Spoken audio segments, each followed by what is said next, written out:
Welcome to this short video tutorial about how to set up a user profile at ucg.org.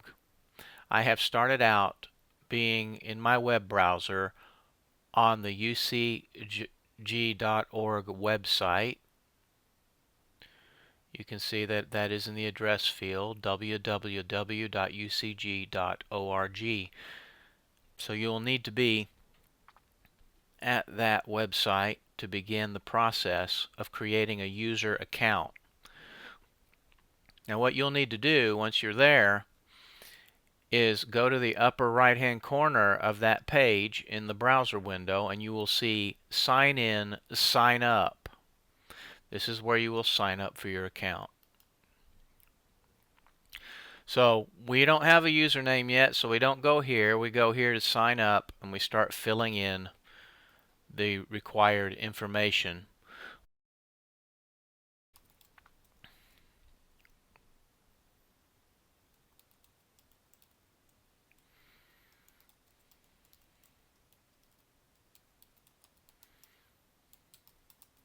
Just as a comment, username can be something that doesn't express anything in particular. It can be your name with spaces or without. It's just whatever you want your username to be, and this check mark just tells you that somebody else hasn't already taken that username.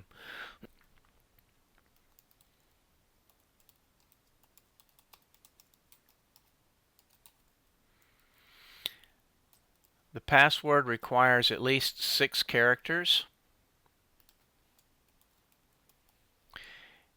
And you can improve the quality of your password by adding uppercase letters, adding punctuation, and just simply adding more characters.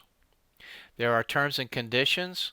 Once you have reviewed those, you can check the accept terms and conditions of use and then click Create New Account. Okay, it loads a verification page. A validation email has been sent to your email address. You will need to follow the instructions in that message in order to gain full access to the site. So I will now go to my mailbox and look for that message.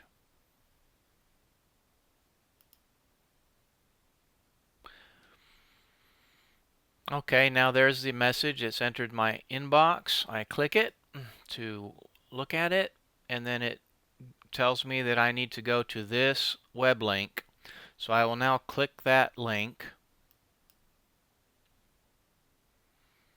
There we go. You have successfully validated your email address. Now if we go over here, we see that I now am a user by the name of Irvin with a UCG seal for my picture. I need to go in and I need to change that. So I'm currently logged in. I click either the seal or the name, it doesn't matter. And I go to Account Settings. Well, let's go to My Profile first.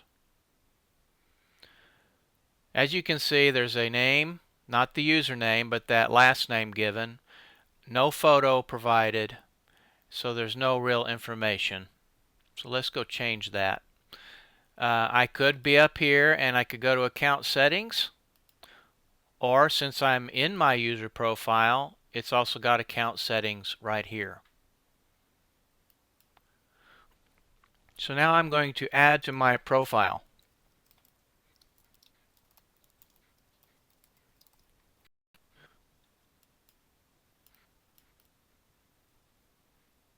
I'm going to leave the address blank, but you can put in your address if you wish, and then make sure you hit the Save button. Now all of these things are editable. You can come back to them and change them. I'm going to add a picture. Now it's recommended that the picture be, well, it really needs to be at least 300 by 300 pixels, but it can be as much as 2,000 pixels and be of use to the website. So that's up to you what size you want to provide. Just remember it's got to be at least no more than 8 megabytes. It must be in these file formats. and it must be at least 300 by 300. Essentially, when it comes to a profile picture, it's best to try to create a square picture, the same dimension on all sides. Desktop. Okay, I've chosen my picture.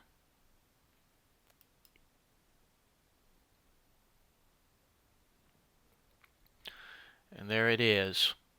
But I still need to save it. It's there, but I need to save it, or otherwise it won't keep it.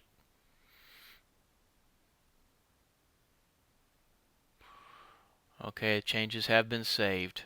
You can use this to change your email. You come back 3 months from now with a different email, you can change it right here, and you'll probably go through the confirmation process again. You can change your password at any time. And then there's one, so far at this time, one preference to allow or not allow other users to send you messages. No need to save it because I'm not changing anything there. So now if I go, and again I could go up here, you see that my face has changed and I got a full name up here. I could go to my profile from this button, or I can go to my profile from this this tab here. Now when I look at my profile, I have a picture. If I were to make any posts, articles, or anything like that, they would show up. The number of them would show here. If I comment on any sermons, articles, or anything on ucg.org, they will be referenced from here, and then you can actually view those comments right here. Of course, there are none. So now we've successfully created a user account. But why be a user at ucg.org? There are some main reasons. The first of which I just mentioned. Now you can comment, and now you are eligible. Like if you were to write an article and, or let's say give a message at church, you would now be able to do that because you're a user. It would actually show on the site because you're now a user. But look up here in your tab bar for your profile and click My Study List.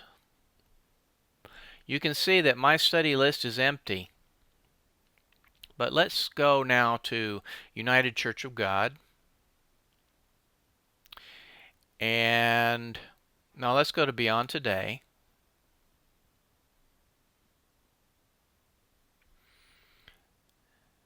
And see what they've got going on here. Okay, here's a Beyond Today Daily, BT Daily, entitled Servanthood by Gary Petty. I highly recommend it. I'll click it, but let's say I don't have time right now to view this video. I just got a phone call, or I'm having to step out the door and I just don't have time at the moment, but I want to come back to it. Now that I am logged in, there is this option, Add to My Study List. I'll click it. This post has been added to your study list. I can now go back to my profile.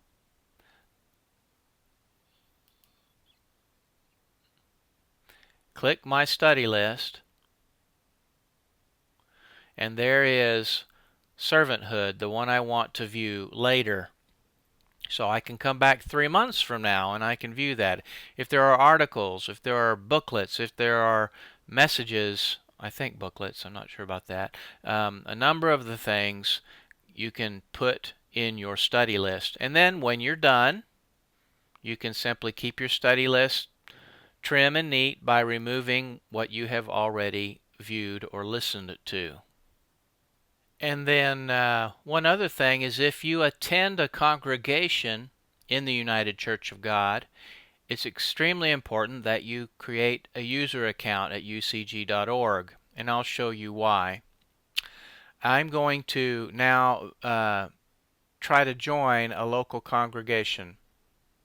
And since I also manage United Church of God in Northwest Arkansas, the webpage there, I'm going to try to become a member of that community, and I'll explain.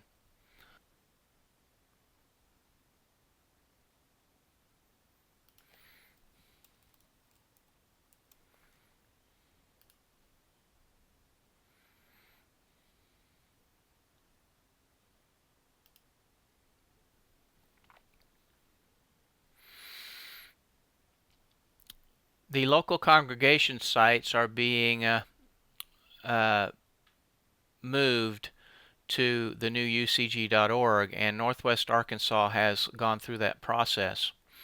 So what's going to happen now is if you are attending this congregation, you can ask to join the community. The purpose of joining a community is so that you can see private posts to the membership. So I will click the request membership, click join. Okay, now it says my membership is pending. Well, what I'm going to do is I'm going to log out, and I will log back in as one of the maintainers. So let me log out. I'm going to click that same button to sign in, sign up, except this time I'm going to sign in. I'm going to log in as administrator. I'm going to go to my profile. This is the real profile for me, but I've got a quick link to Northwest Arkansas in it. That's why I'm going there. And then I'm going to check community. Now actually I would have received an email that would have notified me there was someone wanting to join. So then I would come here and I would look at it. Now we see this Kelly Irvin here in this temporary account has requested approval, and there are already 2 members. So I'm going to approve Mr. Irvin. Now he's a member. And if I log back out and then log the new member back in,